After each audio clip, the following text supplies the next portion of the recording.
Hello बच्चों। जैसे कि हमें पता है कि यूपी बोर्ड एग्जाम 2026 जो 2026 में एग्जाम होने वाला है, उसका टाइम टेबल आ चुका है। कक्षा 10 और 12वीं की। ठीक है। जो हमारा एग्जाम का टाइम है वो हमारा 18 फरवरी से स्टार्ट होकर के 18 फरवरी से स्टार्ट होकर के 12 मार्च तक पेपर होगा। ठीक है।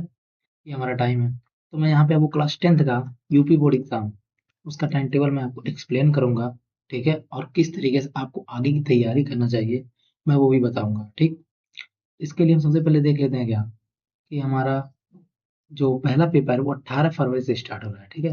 पहला पेपर 18 फरवरी से स्टार्ट हो गया, जो है हमारा क्या, हिंदी। ठीक। और दूसरा हमारा 20 फरवरी को होगा, जो हमारा सोशल साइंस है, जैसे सामाजिक विज्ञान है। ठीक है। और 23 तारीख को हमारा इंग्लिश है। ठीक। अ, और 25 तारीख को हमारा क्या है, साइंस। और 27 तारीख को हमारा मैथ है, गणित। और 10 मार्च को हमारा जो है वो है ड्राइंग, यानी चित्रकला। तो अब देखिए, मैथ के बाद से ड्राइंग में तो अब कोई दिक्कत है नहीं। काफी डेज का गैप है, इतना गैप तो नहीं होना चाहिए था, पर अब है तो है, उसका कोई मतलब नहीं है। अब देखिए बाकी एग्जाम में, आप देखिए हिंदी का पेपर आपका 18 तारीख को। ठीक है। बाकी यहाँ से एक दिन का गैप है लगभग। 18 19 को छुट्टी है आपका। फिर 20 का वो क्या है, सोशल साइंस। ठीक है। यहाँ आप देखेंगे कि आपका 2 दिन का गैप है। यहाँ पे आपको क्या दिखेगा, 2 डेज का गैप दिखेगा। 2 डेज का गैप है। देखेंगे यहाँ से क्या, 20 से ले 21 22 आपका छुट्टी है। 30 फरवरी को क्या है, इंग्लिश का पेपर है। फिर यहाँ पे आपका दो, एक सिर्फ 1 डेज का गैप है। 23 को आप पेपर देंगे, फिर आप आ जाएंगे। फिर आपको तुरंत तैयारी करनी पड़ेगी आपको इंग्लिश की। ठीक है। और आप क्या करेंगे, 24 को छुट्टी रहेगा और 25 को आप पेपर दे देंगे। ठीक है। और इसमें देखेंगे तो इसमें भी आपको 1 ही डे का गैप है मैथ के लिए। तो यहाँ साइंस का पेपर देने के बाद आप फिर मैथ के लिए जाएंगे, वहाँ भी 1 डे का गैप है। तो आप देखेंगे 26 को आपका छुट्टी रहेगा और 27 को फिर आपको पेपर देना रहेगा।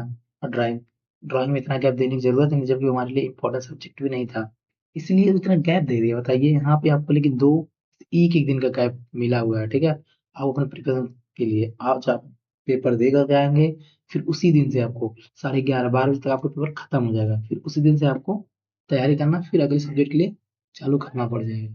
ठीक है। तो उसकी तैयारी आप करेंगे। ठीक। यानी आपको 1.5 दिन बोल सकते हैं कि आप 1.5 डेज बच रहा है। 2 दिन 1.5 डेज। ठीक है। आपका सारे सब्जेक्ट के लिए।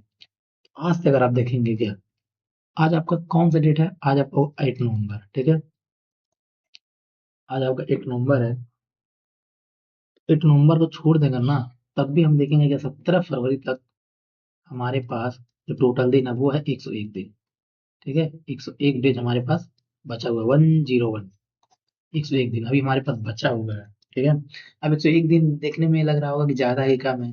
ये बच्चों के प्रिपरेशन के हिसाब से, जो बच्चे अभी पहले से बढ़िया से पढ़ रहे होंगे उनके लिए 101 दिन कहेंगे अभी बहुत ज्यादा है। लेकिन अब ये हमारा प्रैक्टिस करने की बारी है, पेपर को एनालाइज करने की बारी है, उसके हिसाब से पढ़ने की बारी है। अभी बहुत सारे बच्चों ने अपना पढ़ाई नहीं स्टार्ट किया होगा। ठीक है। तो उनके लिए बता रहा हूँ, अभी आपके लिए टाइम है। अगर आप देखेंगे तो नवंबर के 10 दिन बीत चुके हैं। तो नवंबर दिसंबर, ठीक है, नवंबर दिसंबर और जनवरी आप पूरा बच रहा है। ठीक है। तो अभी आपके पास टाइम है, लेकिन आपको एक स्मार्ट स्टडी करना पड़ेगा। ठीक है। कि किस तरीके से पढ़ना है वो मैं आपको बताऊंगा। ठीक है। अभी तो मैं आपका टाइम टेबल लेके आया हूँ। मैं प्रीवियस पेपर्स को एनालाइज करूंगा और इम्पोर्टेंट क्वेश्चन को लेकर के आऊंगा। ठीक है। तो आप अगर उसे भी कर लेंगे ना, तब भी आप यूपी बोर्ड में 80% से ऊपर आराम से स्कोर कर सकते हैं। ठीक है। मैं आपको बता रहा हूँ। और 80% से ऊपर जो स्कोर होता है वो आपके लिए बहुत बेस्ट होता है। कहते हैं कि बच्चा क्या पढ़ने में ठीक था। ठीक है। 80% से ऊपर आपका टारगेट होना चाहिए। लेकिन अगर आपको बोर्ड को टारगेट करना है, टॉप करना है, आपको 90+ जाना है। ठीक है। तो आपको पहले से पढ़ाई करनी चाहिए थी। ठीक है। अगर आप नहीं किए हैं तो कोई बात नहीं, तब भी अच्छी, डरने की बात नहीं है। ठीक है। वो आपका प्रिपरेशन कंप्लीट हो जाएगा आराम से। ठीक है। बिल्कुल भी स्ट्रेस मत लीजिएगा। ठीक है। बस अच्छे से अभी से आपको 4 से 5 घंटे कम से कम आपको अपने पढ़ाई को देना ही पड़ेगा। और आपके पास तो पूरा टोटल 6 सब्जेक्ट है। ठीक है। तो उसके हिसाब से आपको प्रिपरेशन करना पड़ेगा। ओके। तो मैं जब पेपर को एनालाइज करूंगा आपके लिए बेस्ट कंटेंट लेकर आऊंगा। ठीक है। तो उसके लिए आप चैनल से जुड़े रहिएगा, चैनल को सब्सक्राइब करके रख लीजिए। ठीक है। सब्सक्राइब कर लीजिए, नोटिफिकेशन को ऑन कर लीजिए, जैसे ही आप वीडियो आएगा आपके पास नोटिफिकेशन पहुंच जाएगा। ठीक है। तो आएगा आपको प्रीवियस ईयर्स बेस्ट कंटेंट लेकर आएंगे। ठीक है। एक एक पेपर का एनालाइज करेंगे। ठीक है। जिस सब्जेक्ट में कौन सा इंपॉर्टेंट है, कहाँ से पेपर आते हैं, कहाँ से क्वेश्चन आते हैं। ठीक है। कहाँ से इंपॉर्टेंट क्वेश्चन है वो सब आपको बताऊंगा। ठीक है। तो और मिलते हैं नेक्स्ट वीडियो में, ठीक है।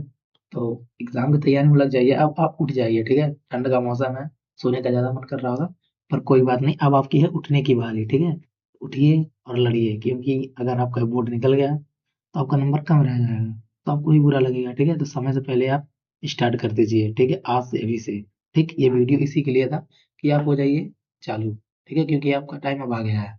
अभी तक आपने जितना भी घूमा है उससे हमें कोई मतलब नहीं है, लेकिन एक दिन में हमको मचाना है पूरा, ठीक है। तो लग जाइए और पूरा काम को झरझर कर दीजिए, ठीक है। और हाँ, जाते जाते मैं बता दे रहा हूँ कि यहाँ पे आपके मतलब जो यूपी बोर्ड में अधिकतर इंपॉर्टेंट सब्जेक्ट होते हैं, यहाँ पे आपका उसका डेट लिखा है, ठीक है। बाकी लोग अगर कोई और सब्जेक्ट लिए हैं, ठीक है, तो उसका मैंने डिस्क्रिप्शन बॉक्स में मैंने उसका पीडीएफ डाल दिया, ठीक है। आप वहां से पीडीएफ जाके अपने डेट को, एग्जाम डेट को, पेपर डेट को देख सकते हैं, ठीक है। तो मिलते हैं, बाय नेक्स्ट वीडियो में, ठीक है। तो रेडी हो जाइए।